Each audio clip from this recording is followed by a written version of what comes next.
بسم الله الرحمن الرحيم. السلام عليكم ورحمة الله وبركاته.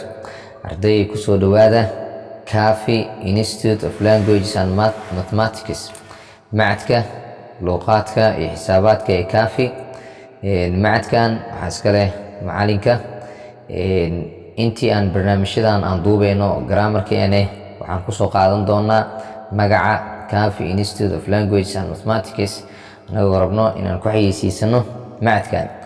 Active voice and passive voice ayaan baranaynaa maanta oo ka mid ah qeybaha grammarka qeyb ka mid ah. Active voice iyo passive voice barashadooda ma ahan mid dhib badan. Qofka garanaya 12 tennis waa uu fahmi karaa passive voice-ka, laakiin qofkaan garanaynin oo aan si fiican u aqoonin 12 tennis way ku adkaan doontaa inuu fahmo. marka doo ilaahay karaal noqdo intaan duubista ku jiro barnaamijkan active voice iyo passive voice kan ku sharxayo waxaan ku soo qaadan doonaa ruleska iyo formulaha loo baahan yahay intaba meeshaan ku sharxi doonaa ka bogasho wacan iyo ka faa'iideysi wacan anigoo ah macallin xasan aan idin sharxi doono. halkaad nagala socon kartaan waa youtube-ka, bartaan ku leeyahay youtube-ka xasan kaafi. cashirkeena haddana gudagalaynaa. Remember xasuuso that when converting sentence markii loo bedelayo jumladaha from active voice laga soo bedelayo active voice to passive voice loona bedelayo passive voice-ka, you have to make waa inaad sameysaa the following changes isbedeladan soo socdo. isbedelka koowaad to write the first word ereyga koowaad inaad u qorto as the last word sida ereyga u dambeeyo, and the last word ereyga u dambeeyane as the first word sida ereyga ugu horeeyo inaad u qortid waaye. Example aan ka bixin doonaa. For example tusaale halkan waxaan ku haysanaa boxka active voice oo laba example ah iyo passive voice kooda oo labadii example ah ayaan meesha ku haysanaa. Active voice ka jumladaha sidan ayay noqonayaan: the lady arranges flowers. The lady marwada arranges waxay habaysaa ama isku aadisaa habeenta ama isku duwidda ama isku aadinta xalla arrange. The lady marwada arranges waxay habaysaa flowers ubaxyada. marka sidii hadda ahayd rulka koowaad ereyga koowaad oo ah the lady waa inaan u qornaa sidii ereyga u dambeeyo markii passive voice la joogo ereyga u dambeeyo waa inaan ka dhignaa. Active voice markii la joogo ereyga u dambeeyo flowerska ah objectahane waa inaan ka dhignaa ereyga u horeeyo. marka the lady oo ah subjectaha active voice wuxuu noqon doonaa objectaha, passive voice ayuu noqon doonaa. flowers oo ahne active voice ka objecteedana passive voice markii la joogo wuxuu noqon doonaa subjectaha passive voice ka. marka waxay noqonaysaa jawaabta passive voice ka flowers ubaxyada are arranged waa la habeeyaa by the lady marwada ayaa habeeso isku aadin ama isku duwid markay tahay. tusaalaha labaad the monkey daanyeerka eats wuxuu cunaa mango cambe ayuu cunaa. marka waxaana laga rabaa inaan dhahno mango cambe is eaten waa la cunaa by the monkey daanyeerka ayaa cuno. haddii marka sharcigii koowaad aan ku dabaqno ama aan ku fiirino waxay noqonaysaa the monkey oo ah daanyeerka waa subjectaha active voice. markii passive la joogo muxuu noqday objectaha passive voice ayuu noqday. mango oo ah cambane wuxuu noqday passive voice markii la joogo subjectaha passive voice ayuu noqday.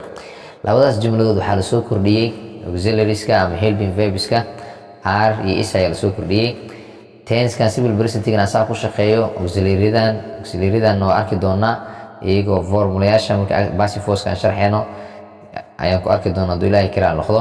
rulka labaad haddaa u gudubno when goorta the verb ficilka of the active voice jumlada active voice-ka is in the present tense ee tahay present tense-ka la present tense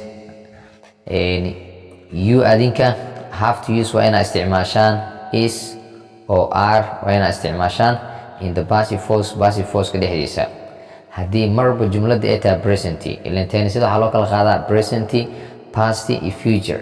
12 tennis saddexa u weyn saddexdaasa mid waxaa ka hoos baxdo min saddex kale ka hoos baxdo 12 saasay ku imaanayaan 3 min 4 laga rabaa. marka present hadduu yahay mar is iyo are waa inaa isticmaashaan passive voice ka dhexdiisa.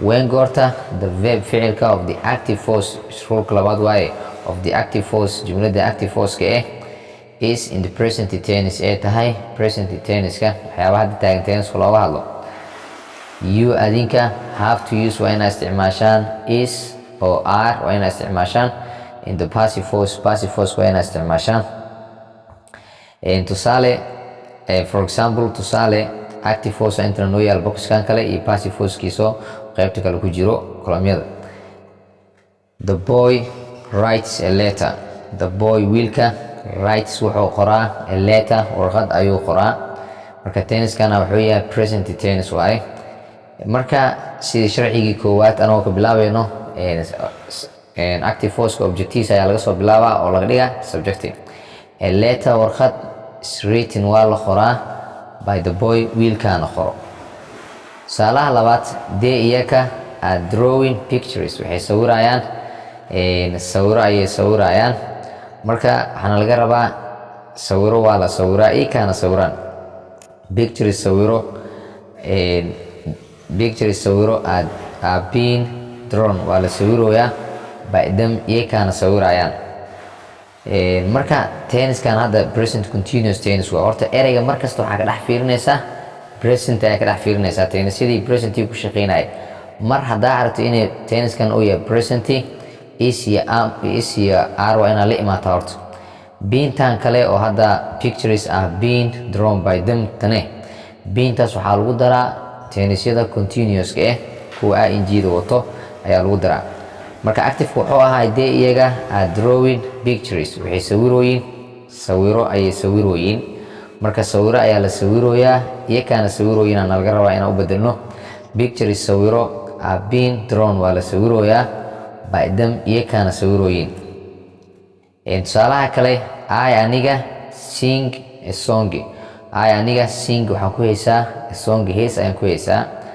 marka waxaan laga rabaa inaan objectaha kasoo bilaabno oo ah songiga a song hees isang waa lagu haysaa by me anaan ku hayso marka tennisyadan waa presentiga tennisyada ama present continuous ha ahaado ama present simple ha ahaado mar walbo is iyo are lagama weynaayo rulka saddexaad when goorta the verbs ficilada of the active force jumlada active-ka are in the past tense ee tahay past tense mid ah you adinka have to use waa inaa isticmaashaan was or were waa inaa isticmaashaan in the passive force ka dhexdiisa jumladaha kalena jumladaha rule 3 waxaan lagu baraa haddii ay tahay jumlada past tense hadday tahay mid ka hadlayso waqti lasoo dhaafay ilantii haddaa present tense waqti hadda taaganay ka hadlowsaa tan rule 3ga past tense hadday ka hadlayso waqti lasoo dhaafay waa in la isticmaalaa was iyo were waa in la isticmaalaa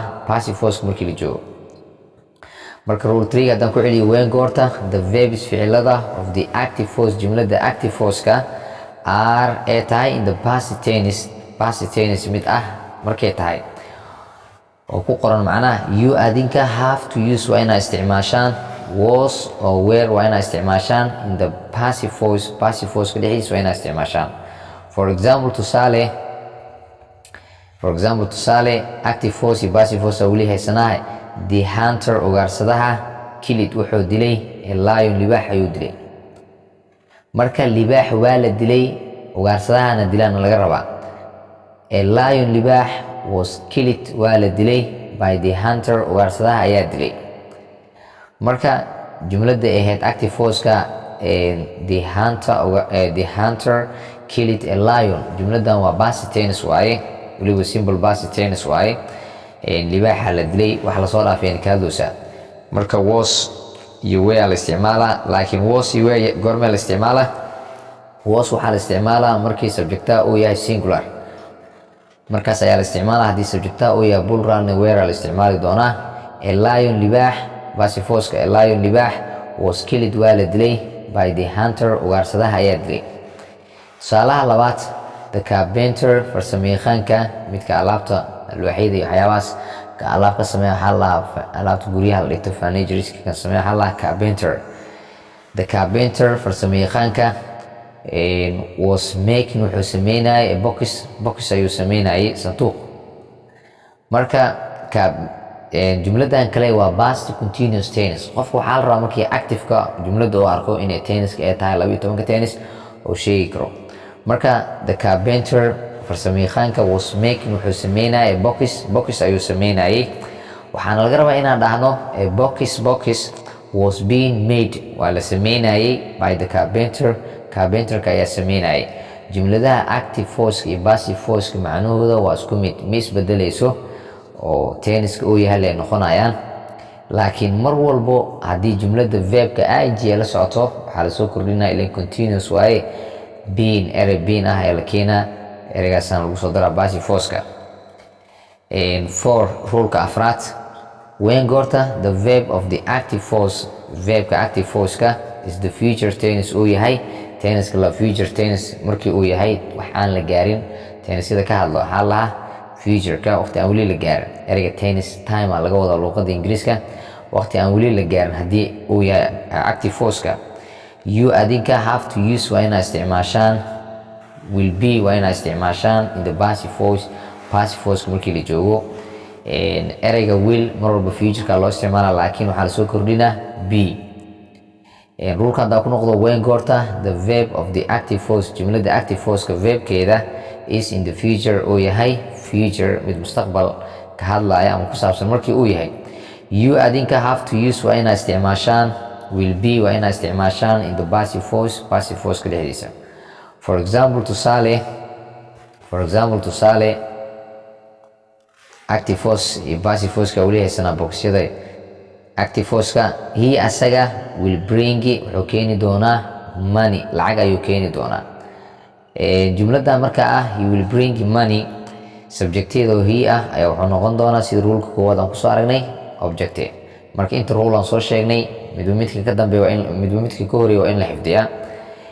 ayadoo laga soo bilaaba marka passive force-ka objectaha active force-ka waxaan dhahaynaa money lacag will be brought waa la keeni doonaa by him asaana keeni doono. he asaga active force wuxuu ahaa he asaga will bring money lacag ayuu keeni doonaa. passive-ka marka wuxuu noqonaa money lacag will be brought waa la keeni doonaa by him asaana keeni doono. jumlada kale you adiga will drive waxaa kaxeyn doontaa ka gaari ayaa kaxeyn doontaa. jumladaas active force waaye passive force-keeda wuxuu noqonaa ka gaari will be driving waa la kaxeyn doonaa by you adaana kaxeyn doono. ruleka shanaad when goorta the verb of the active force-ka verbkiisa is in command or order haddii uu yahay amar. command or order isku mid waaye, order isku mid waaye, amar haddii uu yahay. you adinka have to use waa inaa isticmaashaan let ereyga let waa inaa isticmaashaan let iyo be waa inaa isticmaashaan in the passive force-ka dhexdiisa. for example tusaale active force iyo meeshaan passive force haddana noogu qornay bring can a packet of milk baakad caanaa. marka mar walbo commandiga ama orderka jumladaha imperativeska markii la joogo jumladaha amarka mar walba subjectaha u qarsan subjectaasna waa you u qarsan laakiin ma la qoraayo laakiin in la fahmaa qofka hadlaayo qofka ka soo horjeeda ayuu la hadlayaa. marka bring can a packet of milk baakad caanaa. jumladaas passive force-keeda wuxuu noqonaa let a packet of milk